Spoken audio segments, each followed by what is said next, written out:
السلام علیکم ورحمۃ اللہ وبرکاتہ۔ تمام تعریفیں اس اللہ کی ہے جس نے اس کائنات کو بنایا، ہمیں اپنے نبی کی امت میں پیدا فرمایا اور ہماری رہنمائی کے لیے قرآن شریف نازل کیا۔ السلام علیکم ورحمۃ اللہ وبرکاتہ and I welcome you to Aslam tour and travels. آج ہمارے ساتھ ہمارے مہمان حافظ قرآن محمد عالم رضا قادری موجود ہیں۔ آج ان سے ہم کچھ سوالات کریں گے، ان سے ہم جانیں گے عمرے کرنے کا طریقہ، عمرے کرنے کے فضیلت، اور عمرہ واجب ہے، سنت ہے یا فرض ہے، اور ہم ان سے کچھ اور سوالات بھی کریں گے۔ تو چلیں شروع کرتے ہیں۔ بسم اللہ الرحمن الرحیم۔ وعلیکم السلام ورحمۃ اللہ وبرکاتہ۔ مرحبا صد مرحبا۔ آج کا اس پروگرام میں اللہ کے فضل و کرم سے اللہ کی بڑی جتنی بھی تعریفیں کر سکے اتنی ہی کم ہے، اور پیارے محبوب علیہ الصلوۃ والسلام کو صلی اللہ تعالیٰ علیہ وسلم کو رب کریم علیہ الصلوۃ والسلام نے اس دنیا میں بھیجا تو ارشاد فرمایا لو لک لما اظہرت ربوبی، اے محبوب اگر ہم آپ کو پیدا نہ فرماتے تو کسی چیز کو بھی ظاہر نہ فرماتا، یہاں تک کہ میں اپنی ذات کو بھی پیدا نہ فرماتا۔ اللہ تعالیٰ نے اپنے پیارے محبوب علیہ الصلوۃ والسلام کو اس دنیا میں بھیج کر اپنی شان قدرت کو ظاہر فرمایا، اور پوری کائنات آج میرے محبوب علیہ الصلوۃ والسلام کے چرچے کر رہی ہے۔ تو اسی سلسلے میں آج قرآن مقدس کی ایک آیت کریمہ کی تلاوت کرتے ہیں جو عمرے کے تعلق سے ہے۔ قرآن مقدس میں رب کریم علیہ الصلوۃ والسلام نے ارشاد فرمایا وَأَتِمُّ الْحَجَّ وَالْعُمْرَةَ لِلَّهِ، حج اور عمرہ اللہ کے لیے پورا کرو، اللہ کی رضا کے لیے کرو۔ وَأَتِمُّ الْحَجَّ وَالْعُمْرَةَ لِلَّهِ، حج اور عمرہ اللہ رب العزت کے لیے کرو۔ اللہ تعالیٰ کے خلیل حضرت ابراہیم علیہ الصلوۃ والسلام جب کعبہ معظمہ کی تعمیر کو مکمل فرمائے تو اس کے بعد رب کریم علیہ الصلوۃ والسلام نے اپنے خلیل ابراہیم علیہ الصلوۃ والسلام کو حج کا حکم دیا، اور قرآن مقدس میں ارشاد فرمایا وَأَذِّن فِي النَّاسِ بِالْحَجِّ، 70ویں پارے کے 11ویں رکوع میں رب کریم علیہ الصلوۃ والسلام نے ارشاد فرمایا لوگوں میں اعلان فرما دیجیے، اور لوگوں میں اعلان فرما دیجیے۔ اللہ تعالیٰ کے حکم سے حضرت ابراہیم علیہ الصلوۃ والسلام مکہ شریف کے ایک جبل ابو القبیس ایک پہاڑ پر چڑھے، اور پہاڑ پر چڑھنے کے بعد آپ نے اعلان فرمایا اے لوگو جس کو حج کی استطاعت ہو وہ حج کرے۔ اور اسی طرح اللہ کے پیارے محبوب اللہ کے پیارے خلیل اللہ حضرت ابراہیم علیہ الصلوۃ والسلام نے رب کریم علیہ الصلوۃ والسلام کی بارگاہ میں عرض کی مولا کائنات میری اس آواز کو کہاں تک سن سکے گا، اور پوری کائنات میں تیرے بندے تیری مخلوق بستی ہے، اور تیری مخلوق بستی ہے، اور کہاں تک میری آواز پہنچے گی؟ تو رب کریم علیہ الصلوۃ والسلام نے ارشاد فرمایا اے ابراہیم اعلان کرنا تمہارا کام ہے اور پہنچانا ہمارا کام ہے۔ ماشاءاللہ۔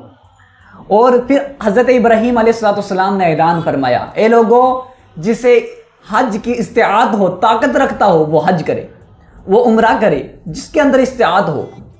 تو میرے پیارے محبوب علیہ الصلوۃ والسلام کی امتیوں، جب حضرت ابراہیم علیہ الصلوۃ والسلام نے اعلان کیا تو پوری کائنات کے تمام لوگوں نے سنا، یہاں تک کہ جو ماؤں کے ارحام اور مردوں کے اصطلاح میں جو بچے تھے انہوں نے بھی یہ آواز سنی۔ میرے محبوب علیہ الصلوۃ والسلام کے پیارے امتیوں جانو، اور خاص کر جو یہ وَأَذِّن فِي النَّاسِ بِالْحَجِّ جو آیت کریمہ جو اذن کا حکم دیا گیا، یعنی لوگوں میں اعلان کر دو، تو یہ صرف میرے پیارے محبوب علیہ الصلوۃ والسلام کے لیے، حضرت حسن رضی اللہ تعالیٰ عنہ ارشاد فرماتے ہیں کہ پیارے محبوب علیہ الصلوۃ والسلام کے لیے ہے۔ آپ نے حجۃ الوداع پہ ایک خطبہ دیا، فرمایا جس سے ہو سکے تو وہ حج کرے۔ آج کے ہمارے خصوصی مہمان نزاکت علی قادری، انہوں نے بڑے اچھے طریقے سے ہمارا استقبال کیا، اور انہوں نے یہ کہا کہ عمرے کا کچھ طریقہ اور کیا عمرہ واجب ہے یا فرض ہے یا مستحب ہے۔ آج اس کے بارے میں ہم کچھ جانیں گے۔ بسم اللہ الرحمن الرحیم۔ عمرہ، سب سے پہلے جان لیں کہ عمرہ ہے کیا چیز۔ عمرہ صرف یہی ہے کہ احرام باندھ کر طواف و سعی کرے، اس کے بعد سر منڈوا دے اور سر کتروا دے اور احرام کھول دے، اور احرام شرط ادا ہے طواف کے لیے، اور جب ہمیں احرام عمرے سے باہر نکلا ہوگا تو اس کے لیے پہلے سر کٹوانا یعنی بال کتروانے ہوں گے۔ اور جان لیں کہ عمرہ نہ ہی فرض ہے، نہ ہی واجب ہے، نہ ہی مستحب ہے، بلکہ یہ ایک سنت کام ہے، اور عمرہ سال میں کئی بار کیا جا سکتا ہے، جب چاہے عمرہ کرے، اور عمرے کے لیے کوئی ٹائم مقرر نہیں۔ 5 دن عمرے کی ممانت آئی ہے، وہ 5 دن کون سے ہیں؟ وہ عید الاضحیٰ کے 8 ذی الحجہ، 9 ذی الحجہ اور 10 ذی الحجہ کو جب عید الاضحیٰ ہوتی ہے، قربانی ہوتی ہے، اور 3 دن عید الاضحیٰ چلتی رہتی ہے۔ ان 5 8 9 10 11 12 یہ 13 یہ 5 دن ہے جس کے بارے میں عمرے کی ممانت فرمائی گئی، اور اس میں یہ خاص ایام حج کے ہیں۔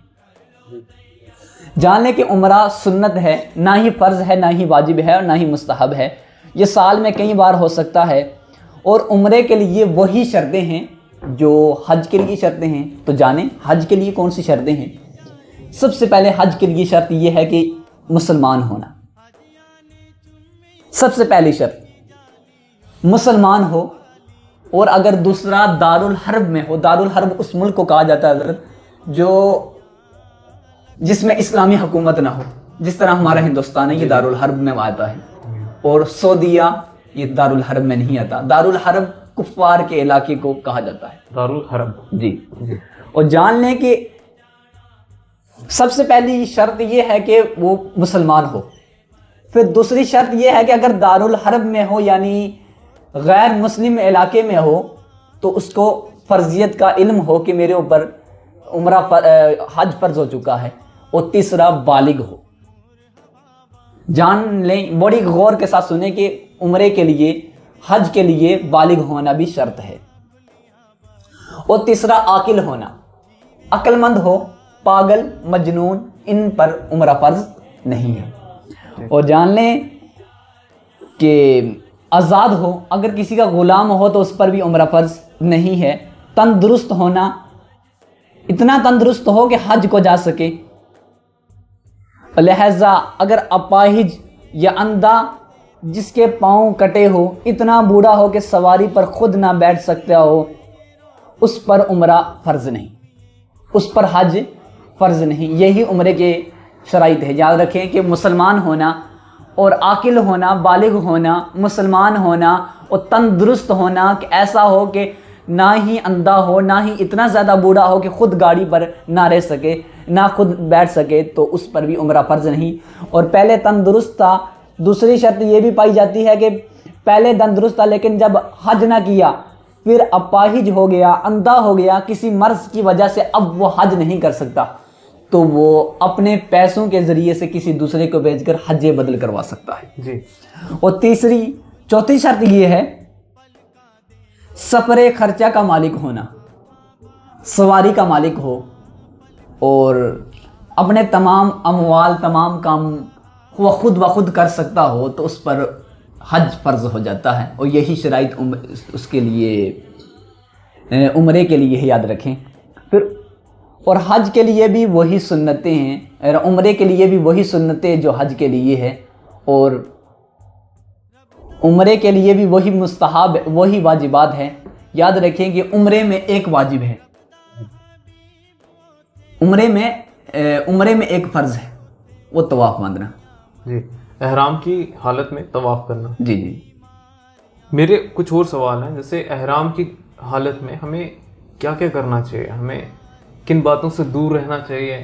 سب سے پہلے اس بات کا غور رکھیں کہ آج تو بڑی سہولیات، حجر اسود کے سامنے ایک گرین لائٹ کا انتظام کیا گیا ہے، اور اس گرین کے سامنے ہی حجر اسود ہوتا ہے حضرت، اور اس حجر اسود کے سامنے سے ہم نے وہاں تو دیا گیا ہے کہ بوسہ لے، لیکن ہم بوسہ نہیں لے سکتے بھیڑ کی وجہ سے، تو پھر شریعت نے حکم دیا کہ دونوں ہاتھ اس طرح اٹھائے، اور اس طرح ہاتھ اٹھانے کے بعد حجر اسود کی طرف کرے اور ان کو چوم لے، اور پھر اپنا طواف شروع کر لے۔ اور جب ہم طواف شروع کریں گے تو طواف شروع کرنے سے پہلے ہمیں کیا کرنا ہے؟ طواف شروع کرنے سے پہلے ہمیں تلبیہ ادا کرنی ہے، لبیک اللہم لبیک لبیک لا شریک لک لبیک ان الحمد والنعمت لک والملک لا شریک لک لبیک۔ بلند آواز سے 3 مرتبہ اتنی کہہ لیں، اور اتنی بلند سے کہیں کہ خود سن سکیں اور زیادہ شور شرابہ بھی نہ ہو۔ اور یاد رکھیے اس بات کو، پھر جب آپ 3 مرتبہ اس کا شریعت نے حکم دیا، 3 کی بار کے بعد آپ نے درود و سلام اور کوئی دعائیں، ربنا آتنا فی الدنیا حسنۃ وفی الآخرۃ حسنۃ وقنا عذاب النار، اس طرح کی جتنی بھی دعائیں ہو سکے تو ان دعاؤں کا، مناجات کا، دعائیں کرتے رہیں، اور رب کائنات کی بارگاہ میں استغفار، کلموں کا ورد کرتے رہیں، ایمان مفصل اور ایمان مجمل تلاوت فرماتے رہیں، اور جو آپ کے دلوں میں جو خواہش ہے انہیں رب کریم علیہ السلام کی بارگاہ میں عرض کرتے رہیں۔ اور تلبیہ ہمیں جو ادا کرنی ہے طواف شروع کرنے سے پہلے استلام کے بعد، وہ 3 ہی مرتبہ ہے۔ ماشاءاللہ ہمیں بہت اچھے سے انہوں نے بتایا طریقہ عمرہ کرنے کا، اور ہم ان سے کچھ اور بھی سوالات کریں گے۔ آپ کو یہ جان کے بہت خوشی ہوگی کہ عالم صاحب ہمارے ساتھ عمرہ کرنے گئے تھے۔ اب ان سے ہم کچھ سوالات کریں گے کہ انہیں عمرہ کرتے ہوئے کن چیزوں کا دھیان رکھنا تھا، انہیں کن چیزوں کی انہیں مشکلات آئیں، اور کیا چیزیں یہ بتانا چاہتے ہیں کہ جو یہاں سے عمرہ کرنے جائیں گے ان سب کو اپنے ذہن میں رکھنے کی ضرورت ہے۔ الحمدللہ رب العالمین، بسم اللہ الرحمن الرحیم۔ سب سے پہلے اس بات کا خیال رکھیں، جب آپ گھر سے نکلیں تو خاص اللہ کی رضا کی نیت کر لیں کہ میں عمرہ کرنا چاہتا ہوں اللہ کی رضا کے لیے۔ جب ہم یہاں سے نکلیں، اور ہر ممالک، ہر ملک کا ایک میقات ہوتا ہے، میقات اس جگہ کو کہا جاتا ہے، مثال کے طور پر ہمارے اس ہندوستان میں 3 میقات ہے، ایک کشمیر سے سیدھا جدہ جاتا ہے، دوسرا بمبئی سے جدہ، اور تیسرا دہلی سے جدہ۔ جب ہمیں فلائٹ میں بیٹھنا ہے، ہمارا میقات اگر ہم بمبئی سے جائیں تو ہمارا میقات بمبئی میں ہے۔ جب ہم بمبئی میں جا کر ہم احرام باندھیں گے، بالکل احرام باندھنے کے بعد ہم نے 2 رکعت نماز نفل ادا کرنی ہے، اور اس میں یہ دعا کرنی ہے، نفل ادا کرنے کے بعد آپ نے یہ دعا فرمانی ہے کہ اے اللہ، میں عمرہ کرنا چاہتا ہوں تیری رضا کے لیے، اور تو مجھے اس پر آسان فرما، اور میں نیت کرتا ہوں خاص اللہ کی رضا کے لیے عمرے کی، منہ میرا طرف کعبہ شریف کے، اللہ اکبر۔ اور آپ پھر جب آپ فلائٹ میں بیٹھ جائیں، اور فلائٹ میں بیٹھنے کے بعد آپ توبہ استغفار، دعائیں وغیرہ، تلبیہ وغیرہ جتنی چاہے پڑھیں اور ادا کرتے چلیں، اور نظریں جھکا کر رکھیں۔ اور جب کعبۃ اللہ کے سامنے جب تو آپ کی پہلی نظر پڑے تو آپ جو دعا مانگیں گے وہی قبول ہو جاتی ہے۔ تو بہتر یہی ہے کہ وہاں پر کعبۃ اللہ پر نظر پڑتے ہی ربنا آتنا فی الدنیا حسنۃ وفی الآخرۃ حسنۃ وقنا عذاب النار کو تلاوت کریں، اور فرمائیں اے میرے مولا، میری دنیا بھی بہتر فرما، میری آخرت بھی بہتر فرما۔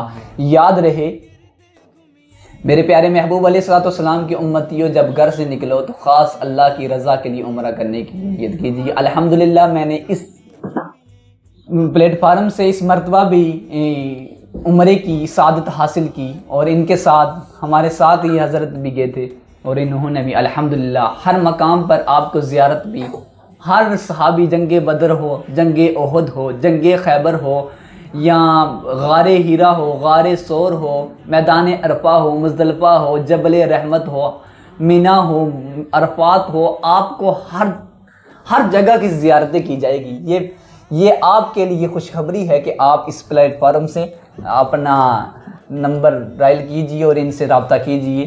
دعا ہے اللہ رب العزت سے ہم سب کو بولنے سے زیادہ عمل کرنے کی توفیق عطا فرمائے۔ وآخر دعوانا ان الحمد للہ رب العالمین۔